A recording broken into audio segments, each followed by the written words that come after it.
Maraming tao ngayon na nagsasabi na kailangan kang pumasok sa isang grupo o sikta para maligtas ka. Maraming ganon ang kanilang pag-approach ng mga tao upang magkaroon silang maraming mga membro po nila, maingganyo na magiging kaanib sa kanilang samahan. Puro-puro parehas ang kanilang approach na pumasok ka doon upang maligtas ka. Gaya isa po itong malaking kalokohan.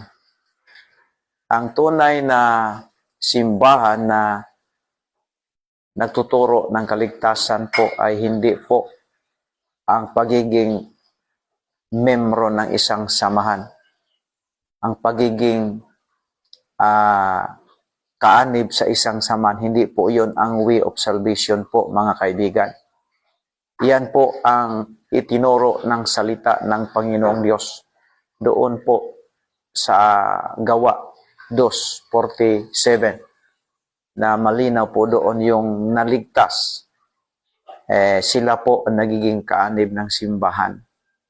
Ito po ang ating mababasa dito. Ang simbahan po na itinayo ni Kristo ay hindi po ito makapagligtas. Ito po ang dandadaan po natin kasi ang salita ng Panginoong Diyos ay siya po ang tunay na nagsasabi ng katotohanan. Dito po sa Acts chapter 2 verse 47 ay malinaw po dito na hindi po pagiging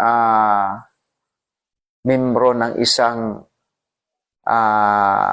grupo ang paraan upang ikaw po ay maligtas. Yung ligtas na siya po ay magiging kaanib ng simbahan na itinayo ni Kristo.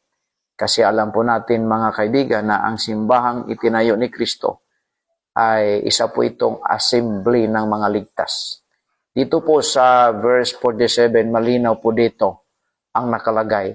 Sabi po dito, praising God and having with favor with all the people, and the Lord added to the church daily such as should be saved. Yung mga nagiging nadagdag po sa church ay mga ligtas.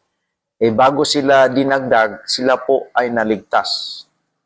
Kaya yung mga tao ngayong nagsasabi na kailangan kang umaanib sa kanilang samahan upang ikaw ay maligtas, ay malaki po yung kamalian, malaki po yung mali po nila mga kaibigan. Kasi ang Biblia ay nagtuturo ng katotohanan na ang simbahan po na itinayo ni Kristo, bago po kayo magiging kaanib nito, ay ikaw po ay maligtas. Malinaw po dito, praising God and having favor with all the people, and the Lord added to the church daily such as should be saved. Yung mga ligtas na, sila po ang nagiging kaanib ng simbahan.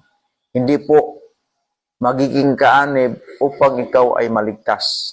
Mga kaibigan, ang katuruan ng Biblia ay maligtas ka muna bago ka idagdag sa simbahang itinayo ni Kristo. Kasi ang simbahang itinayo ni Kristo ay isa po itong mananampalataya, isa po itong grupo ng mga ligtas. Kaya linawin po natin dito sa ating content, pag ikaw po ay makarinig ng mga ganong pananalita, ganong approach na kailangan kang sumama sa kanila upang ikaw ay maligtas, mga kaibigan, isa po itong kultong approach. Lahat ng mga relihiyon dito sa ating paligid, yan po ang kanilang approach ng mga taong nais nilang magiging kaanib sa kanilang samahan. Dito po sa Baptist, iba po tayo. Kailangan ka unang mananampalataya kay Kristo, maligtas ka, bago ka idagdag dito. Kasi alam po natin na ang samahang itinayo ni Kristo po ay samahan ng mga ligtas. Malinaw po dito. Sabi po sa Ephesians 2:8, for by grace ye are saved through faith, and not of yourself. It is the gift of God, not of works, lest any man should be boast. Malinaw po dito mga kaibigan na ang mga membro po ng iglesyang itinayo ni Kristo ay mga ligtas po silang lahat bago po sila idagdag sa samahan nito. Sa church po yan.